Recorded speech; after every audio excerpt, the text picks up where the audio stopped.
And you shouldn't take your infants to the punk rock shows, kids. Hey. How's it going?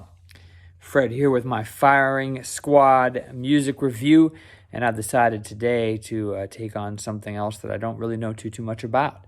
There's a band called Television that I know were pretty important in the 70s in the punk and alternative scene, but I don't know very much about them. I know I've heard a few of their songs, though I can't really tell you what they are off the top of my head, so I'm kind of curious to hear more about them. I really wasn't very much into punk, throughout high school and stuff, and I'm trying to dig back a little bit, so I found this live album, The Blow Up, and I decided that I would purchase it. It's a double album here, and it's live, recorded in 1978. So I'm interested to check this out and give you my feedback on whether or not I appreciate this album, and do I agree that this band is extremely important and seems like they have a sound that's fresh and all their own. So let's get going. Oh, it's pretty, and it's blue. I like that. So interesting, the very first track on here, The Blow Up. Every song except for one here claims to be written by Tom Verlaine, but then this first song, The Blow Up, is not really a Television song at all. It's a 13th Floor Elevators song, Fire Engine, but it's The Blow Up. Sound quality wise, it's a live album, so you get what you get for a punk album recorded in 1978. But it sounds pretty good. It's raw, and if you feel like you're standing in front of the band, actually. So far, I like this. It's got good energy, but a little deceptive that the first song isn't actually a Television song at all, even though they're claiming that it is. Weird. Track 2 is rather raw again, as I think the entire album is probably going to be. You can barely hear any cymbal sound at all. It seems like it's just got like one mic on the drums, but this track is called See No Evil. Once again, it's got that punk attitude.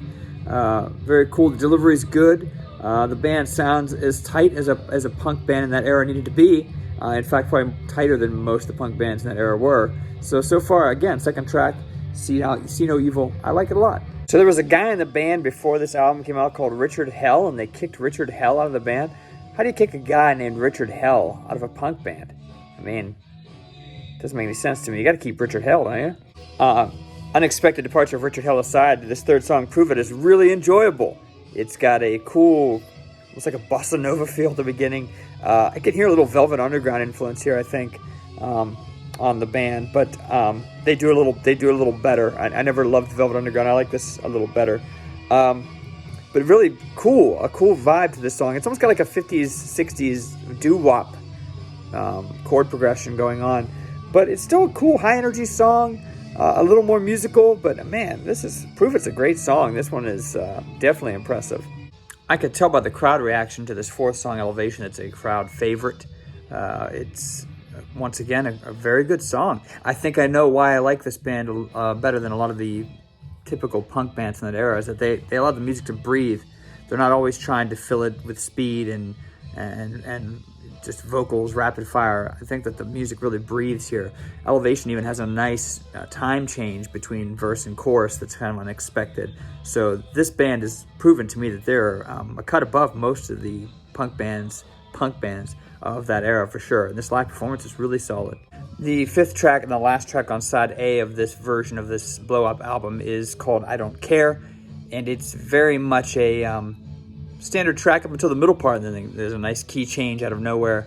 And once again, I feel as though the songwriting of Tom Verlaine, I think it's one of their earlier tracks from what I'm reading, but yeah, great songwriting again. This just really is impressing me quite a bit, this entire album.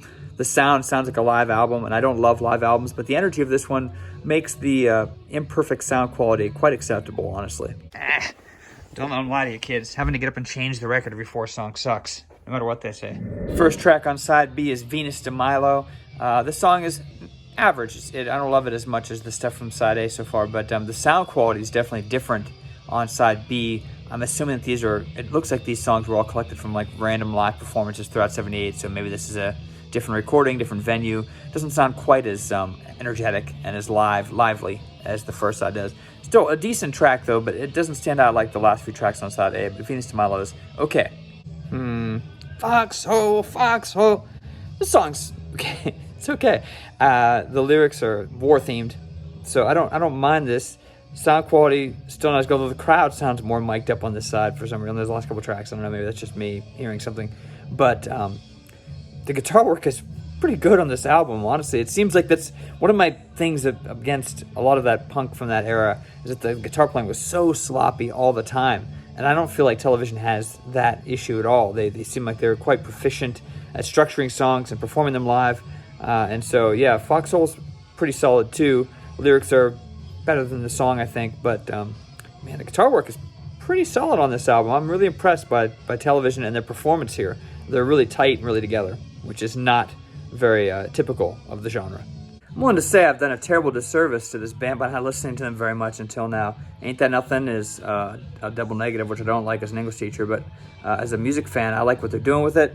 A little cool point-counterpoint guitar work. Once again, some cool kind of sing-along vocals here in the choruses, and performance is very good. It's just, man, great songwriting. I just really feel as though this band is maybe very underappreciated for what they did and how many bands they probably went on to influence just from their proficiency and songwriting alone. Really extending some of these songs to extreme lengths live, but I think a band that only had 2 albums in their discography at this point definitely may have challenged them to fill time. So they're doing it with some cool guitar meaty parts here at the end, but still solid. I'm not bored with it at all. It's just they really do have a lot of like long range extended guitar solos near the ends of some of these songs, but got the energy for sure. Second cover here, this one's a cover of Bob Dylan's song Knocking on Heaven's Door. Started with the 13th Floor Elevators cover at the very beginning of the album, and now at the end of side B we have this cover of a pretty well-known Dylan tune. Guns N' Roses infamously kind of destroyed it in the Use Your Illusion era a little bit, but I really like this version that Television's put together here. It's got a really cool build of intensity, and then it kind of pulls away, build again, and I think that the band was locked in here on this. The feel of the song, keeping the bluesy aspects of it, some really good guitar work again, and really they're just delivering on this song as well, keeping the feel of it, making it their own, but yet keeping enough elements of the original to make it really feel as though it's just a new take on a classic. So this Dylan song is a great way to end side B, I think. I'm once again really enjoying it. Okay, so far loving everything, but now we got a 14-minute song on side C and a 14-minute song on side D. So I'm hoping these are good to maintain my attention span for that long. Fingers crossed for Television. Ooh, this album's green. The one was blue. This is green. Purdy. As I was afraid of, Little Johnny Jewel clocking in at 14 minutes and 56 seconds. You could skip the first 6 minutes of the track. It's the same riff over and over again, as I suspected it might happen. And the most upsetting thing about this particular track is that the bass player sounds as though he's, I don't know, a half step sharp to me almost the entire time. Doesn't sound like any adjustments are being made, but I don't mind the song once it gets going, but the 7-minute jam session at the beginning really doesn't add anything to the song and seems just like a lot of filler. So skip the first 5 or 6 minutes of Little Johnny Jewel, and I think you get a pretty decent track on your hands. And the bassist, a little off. Meh. I guess that makes it punk? I don't know. A lot of guitar meddling at the second half of this Little Johnny Jewel track as well, but it's good. Much more going on here the second half. So the beginning, kind of useless, but once they get to the part of the song, they bring it way down in intensity, really mellow for like a minute and a half, and they go into this really nice soaring guitar solo section, which has got a lot of dynamic movement. So the second half of Little Johnny Jewel, way better than the first half, which was kind of useless, in my opinion. The live version of Friction off their Marquee Moon debut is equally stunning. Another great track. This album came out the same year I was born, but probably like 8 months before I was born. But yeah, I could see why this track is so popular in their discography. A really cool, like half-step chromatic build up into the anticipated ending of the chorus is really cool. A lot of really cool like counter melodies going on guitar-wise. Just almost like a fusion act at times. It's just they have so many elements that make them so different from most punk bands of the era. And this is Friction, another great track here from these guys. Man, I am blown away by how good this band is. Side D here starts with Marquee Moon, another 14-minute long performance.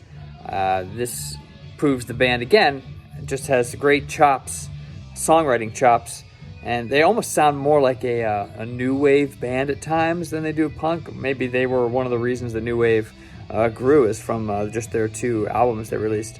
But this so far again proves this band can perform live. I'm wondering how the song's going to be stretched to 14 minutes. I think the original version was pretty long, already at like 9 minutes. So we'll see what happens here at the end of the track that makes it extend to that length of time. But so far, again, another great track, Marquee Moon. Marquee Moon's still going, but I'm not bored of it. It's really, I know it's a pretty well-known song by people who are, into that scene in particular, but it doesn't even feel like it's based on like a typical rock scale. The scale sounds almost like something I've heard in like jazz scales or something. I don't really remember what exactly kind of scale this is, but it's not the typical rock scale. And it's definitely not a typical punk rock scale. So the song itself is just based in something that's almost foreign to that genre. So that's really cool. Just unbelievable. What a great band. I wish I'd have been digging into them more. I know there's only 2 albums to really dig into besides this live album. But boy, they're really impressive. So the only criticism I have is the 3rd track now that's a cover tune. This is Satisfaction, a cover of I Can't Get No Satisfaction by the Rolling Stones. I don't love the Rolling Stones, and I don't particularly love this particular version of the Rolling Stones song either. So I think maybe because they only had 2 albums to pick from at this point of their careers, they were kind of trying to fill their time. That's why 3 cover songs have showed up. Although the first 2 I didn't mind, this one to me felt kind of like a waste of time at the end of the album, was this version of Satisfaction, which was average at best. So that is all for this rather lengthy live album by Television, The Blow Up. Like I said, I don't have a lot of exposure to this band. I've heard a couple tracks here and there, but diving into this live album really makes me appreciate them so much more. The only thing I really didn't love about them, like I said, was the 3 cover tunes, which, I wish they would have done some of the other tracks from the first 2 albums, just because I feel like that's where their energy was there. But I wish my mom could have taken me to one of their shows, in 1978, but I would have been in a stroller because I was an infant. And you shouldn't take your infants to the punk rock shows, kids. So I couldn't go to that show. But I really like this a lot. If I'm going to give this a grade, I'm going to give it a 90 out of 100. I think this is an A- album. It's really solid. The sound quality is what it could be for being recorded in 78 live. But, man, they really are just an excellent band. And I can't wait. I might go immediately after this and go dig more into this band because I feel like I've missed the opportunity to really enjoy Television for what they are. So you should listen to Blow Up, listen to, Marquee Moon, listen to some of their other work. They only had 2 albums.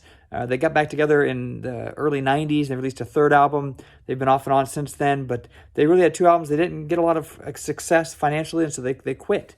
That's kind of a shame because I wonder what they could have done. But yeah, this album is really good. So listen to it yourself because, it's just... like my opinion, man.